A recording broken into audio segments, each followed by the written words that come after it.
Hello, boys and girls. This is me, the Metaverse Explorer, back again with a small too long didn't read TLDR for Star Atlas Town Hall number 20. Now, these town halls usually last about an hour or so, but as always, I like to condense them into 10-minute sessions for you to understand. And I'm also going to be playing you the specific clips inside the town hall so you get to hear it from Wagner himself. I bring you, alpha, I bring you AFIA, recent developments. So without further ado, let's get to it. Please like and subscribe up here for me, and let's get to it. Thanks a lot for watching. Let's do it.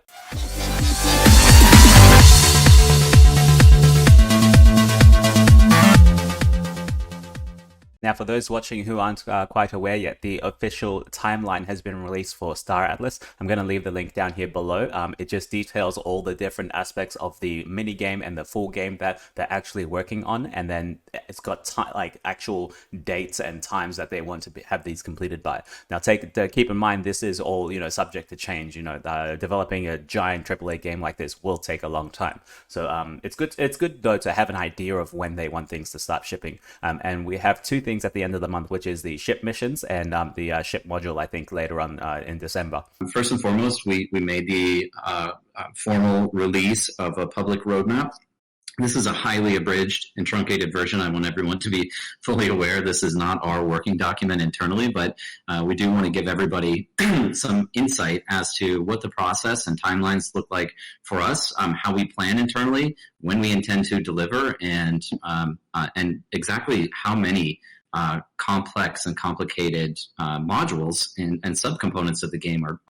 All right, and that's it for the timeline. So let's move on to the next one. So for anyone that's looking at the roadmap, you'll note we have a target date of November 18th on that.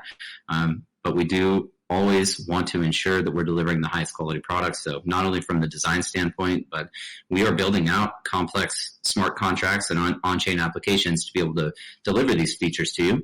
This is in stark contrast. Takes time, ladies and gentlemen, takes time. So yeah, there's going to be 4 different resource requirements. These all deplete at a variety of rates.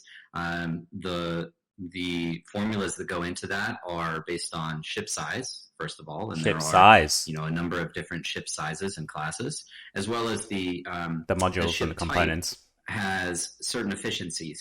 Each in current state, there's always going to be a net profit margin, but it will require that a portion of all of your earnings, which are denominated in Atlas from this gameplay, will be you'll have to reinvest those back into more resources should you want to continue with the score process. So anywhere from a 6-month lockup to a 3-year lockup, and the yield that you are able to receive off of Polis, and this initial yield is in the form of.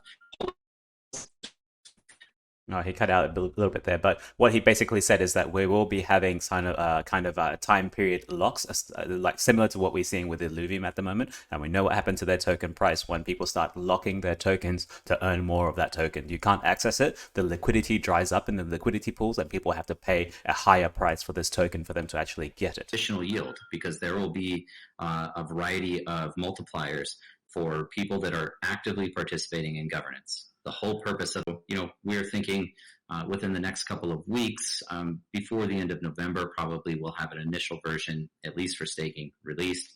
End of November. To come up will be item galleries on every one of those NFTs that people own today. We fully appreciate that, you're purchasing a single image right now does have limited utility because we don't. I'm going to stop it there. He's going to be giving us multiple images per one NFT, like maybe a 3D viewer or some sort of kind of a gallery for each one NFT. So if you have a ship, you'll get it from different angles, or maybe you can rotate it around and look at it from other sides, because these NFTs are supposed to be playable in the full game release. The transition to Atlas market pairs for all of the NFTs.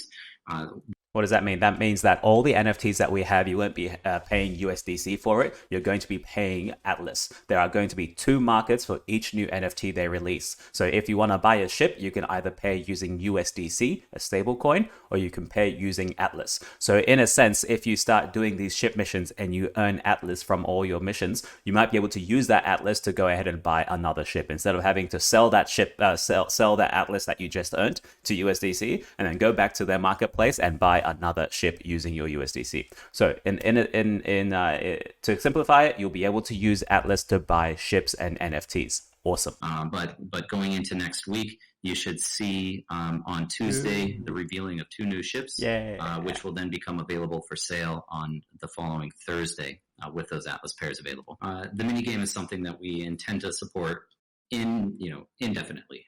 So what it means is that the mini game on the actual phone, you'll be able to use it because not everyone is going to be able to have access to a high-end PC to play the full game. So they want everyone with a normal phone to be able to actually participate in the economy of Star Atlas. So they're going to keep the mini game going for as long as the DAO wants when people vote it in. Now, the next question that I was asked by a community member is pretty important. He asked, if you have a fleet of ships, like 100 ships, and you send it out onto a quest, what's the kind of, how do they calculate the return on this? And Michael gives a good answer here. Listen. Think about this in terms of earnings per unit of time. So seconds, minutes, hours is essentially the earnings potential of each one of these assets.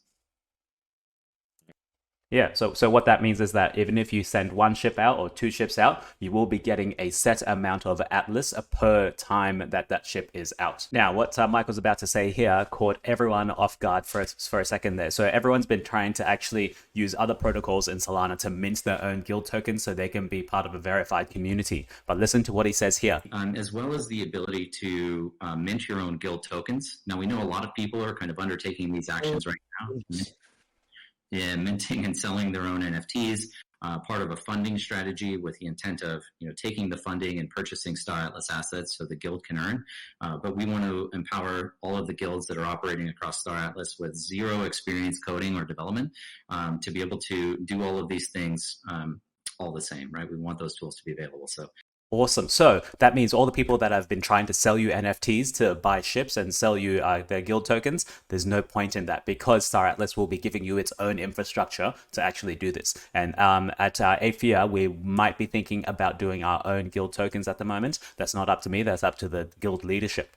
This is awesome. This is great news. Now, the next item he does mention is that how the kind of treasury works behind on the DAC system. So listen to this. The taxation that would exist is through the collective of players that are engaged in gameplay itself. So completing missions and participating in operations, that revenue could flow into the guild treasury based on what the tax rate the guild defines is. Could flow, which means if your DAC, if your guild doesn't want any tax to tax any of its members, then it won't be receiving any funds. If you are all a very strong guild and that gives like a set percentage of your earnings or your mission output onto the DAC, and then you'll be able to create a small treasury. That's awesome.